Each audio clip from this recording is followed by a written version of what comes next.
Now we're gonna talk about the front foot elevated split squat, where we're gonna put our front foot higher than our back foot. That's gonna help us try to sit onto our front leg and get more range of motion out of that front hip. I'm gonna use my wedges on top of each other. I would suggest a block about 3 to 6 inches high, like something that's not going to move on you. You can use plates if you want to stack those up, but it's something that's firm and it's not going to slide around, and that's going to be a safe thing to step on.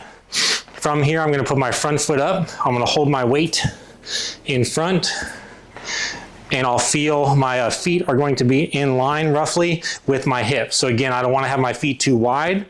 I can move them inside the base of my hips if I feel like I can get more weight onto my front leg, but just have your feet about as wide as your hips, and you should feel like your front knee is a little bit behind your front ankle.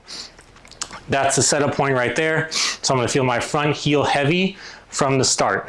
I'm gonna get set similar to my squat. I wanna try to keep my head on top of my hips with a weight out in front of me with my elbows bent just a little bit. I'm gonna let my front knee go forward as I bend down, and I'm gonna try to sit my front hip onto my front heel. So I'm gonna get heel heavy in the bottom. As I go to sit down here, I'll feel my head shift over my foot to the side a little bit, and I'll feel my front hamstring and glute, and I'm gonna slowly push out of that. So we wanna try to keep our knee bent for as long as possible, so I don't extend my knee right away. My knee will go forward, and I'm gonna keep my knee bent, trying to push my hips back up underneath me so I can feel a lot of glute in the back and a lot of hamstring on the front leg. And if I can hold that position, then I'll be able to just drive out of there really well, as opposed to extending my knee first, and I'm gonna tip over. So I'm gonna try to keep my body stacked, head to hips right there as I go to push away.